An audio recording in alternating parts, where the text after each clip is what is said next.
आसमाना में आसमान से कोई अपना नहीं रहता,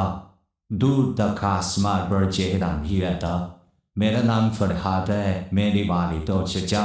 दो भाई थी मेरी वाली, और इनके भाई आपस में एक दूसरे से बहुत प्यार करते। मेरी वाला जितनी उन्नतमंद जो समझदार खातून थी, चचे जान इतनी लड़का खातून, किसी को खातिर ना लाती थी, हमेशा अपने चलाने वाली। हम दो भाई थी और मेरी दो बहनें थी, यूं मुझसे छोटी थी। अम्बाजान का छोटा मोटा कारोबार था, इनका साथ बड़े भाईजान देते थे। चचा जान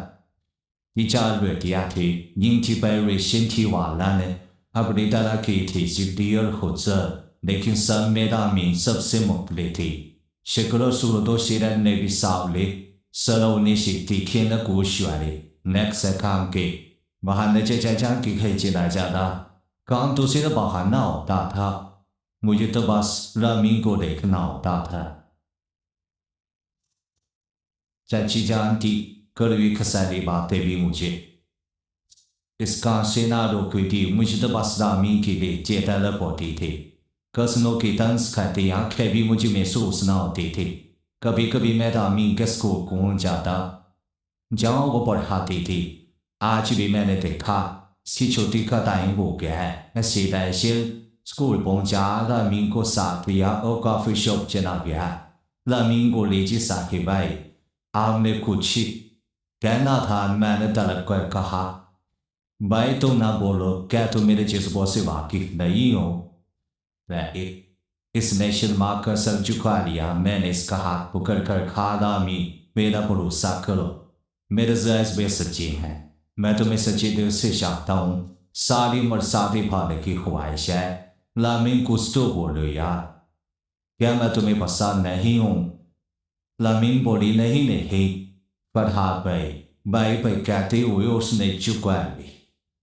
रुक गई और मैं धीमे जैसे सुकून उतर आया हो। हमने काफी भी और इसने इसे घर दो कड़ी छोड़कर रमीन को लाफिस कह दिया। मैं सदा रमीन पर फोन पे गुफ्तगू होने लगी। मुझे ऐसा महसूस होता कि जिंदगी यही है, मैं रमीन के बगैर कुछ भी नहीं हूँ। मैंने अपने अब्बाजान से फरमाइशी कि वो ताईजान से मेरे लिए रमीन का रिश्ता मांगे। ये सुनकर ही मेरी अम्मी जान परेशान हो गई और बोली, क्या तुम अपने ताईजान को नहीं जानते हो? वो किस तरह की औरत है, को वह कभी भी अपनी बेटी का रिश्ता में नहीं देगी। लेकिन मैं बस जिद था, मेरे भाई जोर करने पर मेरी अम्मी जान छुट्टी वाले दिन अब्बाजान को साथ लेकर ताईजान के घर गई। चचा जान और तायाजान के सामने मेरी और रमीन के रिश्ते की बात की, जिसे कुछ देर से तायाजान ने कबूल कर लिया। तायाजान कुछ ना बोली, मैं बहुत खुश था कि मुझे मन चाहे वो रात मिल ले। लेकिन दूसरे ही दिन मेरी अम्मी जान हॉस्पिटल पहुंच गई।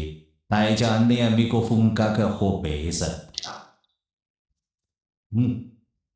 किसी बर्दाश्त न कर सके। मैं घर वालों घर वापिस आया और रमीन को कहा के रमीन के खाए अटन थी और रोते हुए बोली, फरहाद जब आपने वो से शादी नहीं करनी थी तो रिश्ता क्यों भिजवाया? सिर्फ माँ को बेइज्जत करने के लिए, माँ को बेइज्जत करने के लिए। मैं हैरान रह गया और बोला, बेइज्जत तो तुम्हारी वाला ने मेरी मीजान को किया है और वो दिल बर्दाश्त होकर हॉस्पिटल में पड़ी है। मैं रामी आगे से बोली, फरहाद आप झूठ बोल रहे हैं, आपकी वालदा ने मेरी वालदा को बेइज्जत किया है, वह मुझ पर बड़े बड़े इल्जाम लगाए हैं। मैं गुस्से से बोला, ठीक है रामी, यूँ तो फिर यूँ ही से, तो मैं वालदा को अच्छे से जानती हो, फिर भी इनकी बातों में आवे। तुम्हारे बाजान वहाँ हॉस्पिटल में आए थे, वो अभी भी इसी वक्त तुम्हारे और मेरी निकाह करने पर राजी हैं, लेकिन आप नहीं रामी, आप कभी भी नहीं दी हो सकता। वो कहती रहा कि मेरी बात तो सुन ले फरहाद, लेकिन मैंने फ़ोन बंद कर लिया। फिर वो फ़ोन करते ही रह गए, लेकिन मैंने उसकी एक ना सुनी। अम्मी जान ठीक होकर घर आ गई। तायाजान और अब्बाजान ने मुझे बहुत समझाया कि हम तुम्हारी शादी रमीन से करवा देते हैं, लेकिन मैंने इनकी एक ना सुनी। मैंने चौकी सिलसिले में ग्लैंड अप्लाई किया हुआ था और सोचा था कि शादी के बाद रमीन को साथ लेकर जाऊंगा। वो तुम्हें पहली ये फरमाइश और बनना पूरा कर सकती आसमान से कोई अपना नहीं रहता दूर तक आसमान का कोई चेहरा नहीं रहता सुबह मेरी एम्बुलेंस की फ्लैट थी मैंने रात के वक्त माँ बाप को बताया कि मेरी जॉब कंफर्म हो गई है सुबह मेरी दुकान ये है अम्मा का तो रो रो कर बुरा हाल था बोली बेटा तूने अपनी माँ को इसका बेबी न समझा जे बता ही देती तो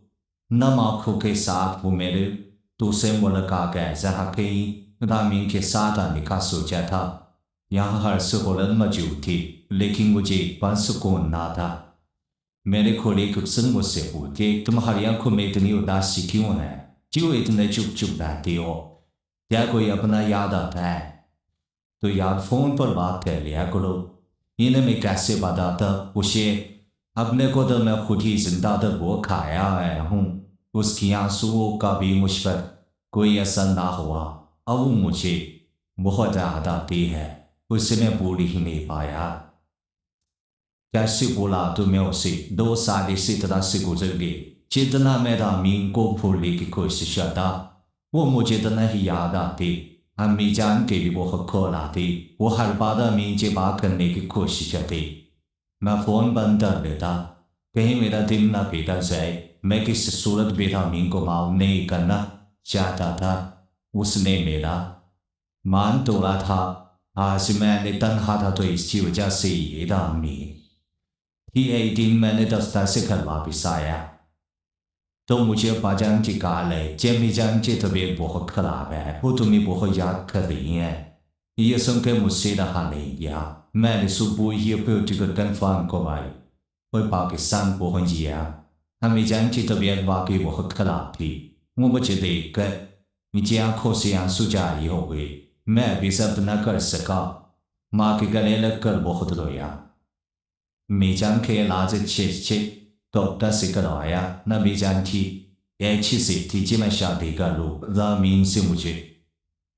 गुस्सा आ गया कि कैसे शादी कर लूँ मैं ऐसा किसी जिसने मेरा मान मेरा एतबार तोड़ा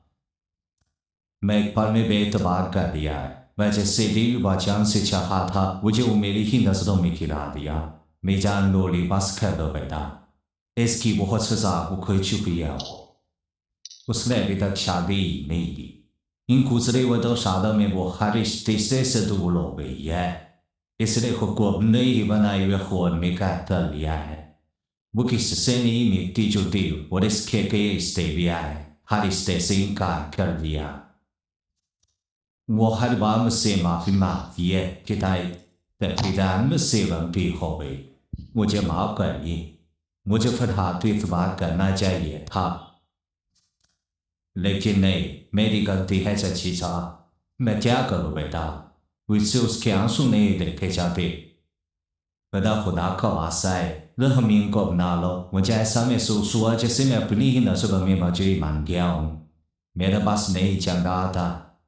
कि मैं उसके पास उठे पहुंच जाऊं मैंने रामीन को सजा देते देते बेसे में ही सजा लिख ली थी जैसे ही अम्मी के तबीयत संभी मैं तायाजान के कह दिया मुझे वहाँ सब कुछ बदला हुआ मिला तायाजान बड़ी गर्मजोशी से मिली मेरी नजरें बेचैन होकर रामीन को देख रही थी वो रामीन जी के सामने आने का नाम ही नहीं ले रही थी मुझसे रहा न गया मैंने तायाजान से इजाजत दी कि मैं रामीन से मिल लूँ तो उन्होंने मुस्कुराते हुए इजाजत दे दी मैं रामीन के कमरे में गया दरवाजा खटखटाया अंदर से आवाज़ फरहादा कहीं आप है तो चले जाए मुझे उससे कोई बात नहीं करनी मैं दरवाजे को कहते हुए अंदर चला गया और बड़े मान से बोला क्यों नहीं करनी मेरी जान मैंने ये 2 साल किस तरह से